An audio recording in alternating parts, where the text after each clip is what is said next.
लेकिन इस पूरी मर्डर मिस्ट्री में, और मैं चाहूंगी इस वक्त फोरेंसिक एक्सपर्ट आप मेरे साथ जरा इंफॉर्मेशन वॉल पर आए सर, ये जानना बहुत जरूरी है कि एक बहुत चौंकाने और हैरान करने वाली बात है कि यहां पर हम देख रहे हैं कि मिक्सर ग्राइंडर रखा हुआ है, यहां तक कि हड्डियों को क्रश करने की कोशिश की गई, लेकिन ये ड्रम, ये सीमेंट, इसका ही इस्तेमाल क्यों हुआ?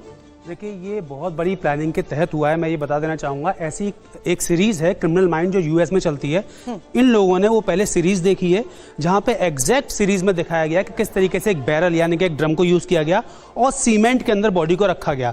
अब इसके पीछे का राज ये है कि सीमेंट का जो तापमान होता है, जो पीएच होता है, वो 14 से ऊपर होता है और हड्डियां या टिश्यू अपने आप जलने की आशंका पूरी रहती है। तो ये पूरी एक बहुत अच्छी प्लानिंग रही है। इन्होंने बहुत लंबे समय तक प्लान किया है। इन्होंने ऐसी सीरीज देखी है जो कि YouTube पर भी और सीरीज ऐसी उपलब्ध हैं।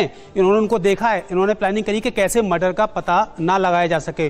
तो टिश्यू के जलने की, डिहाइड्रेट होने की पूरी आशंका थी, इसीलिए इन्होंने सीमेंट को ये सीमेंट में बॉडी को रखा और फिर ये चले गए 15 दिन के लिए बाहर। जब ये वापस आए, इनको पूरा अंदेशा था कि सीमेंट से अब तक काफी कुछ जल चुका होगा, टिश्यू खराब हो चुके होंगे, डीनेचर्ड हो चुके होंगे, डीएनए भी नहीं पहचान में आ पाएगा। और जिस तरीके से इन्होंने गर्दन काट दी थी, हथेली काट दी थी, तो पहचान पहले ही मिटाने की कोशिश कर दी गई थी।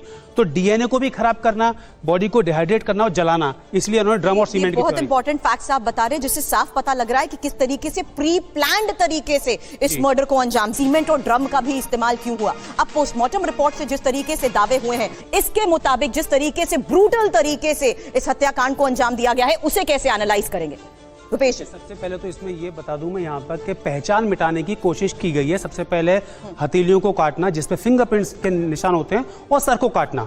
तो यहाँ पर जिससे कि अगर ये बॉडी पहले इनका डिस्पोज ऑफ करने का कोई प्लान रहा होगा कि बॉडी को कहीं डिस्पोज ऑफ करें तो कहीं भी पहचान ना हो पाए। ठीक है। और उसके बाद इन्होंने सीमेंट वाली थ्योरी को अपनाया जिससे कि बॉडी अपने आप जल जाए या डिहाइड्रेट हो जाए। ठीक है। तो इस तरीके से इन्होंने पूरी पहचान मिटाने की कोशिश की और वाकई में ये ब्रूटल है। क्योंकि हमें पोस्टमार्टम रिपोर्ट से पता चला कि कुछ इंजरीज एंटीमॉर्टम में जो चाकू से सीने पर वार किए गए हैं वो पहले किए गए हैं और हथेली बाद में काटी गई है मरने के बाद। तक कि गर्दन पर भी हम देख रहे हैं सर, यहाँ पर पूरी गर्दन में जख्म के निशान है, छाती पर देखिए किस तरीके से घाव है, पूरे शरीर पर 5 चोट के निशान भी इसमें नजर आ रहे हैं। कितने इंपॉर्टेंट हो जाते हैं ये तमाम फैक्टर जिससे ये साफ हो जाए कि कैसे ये लोग वाकिफ थे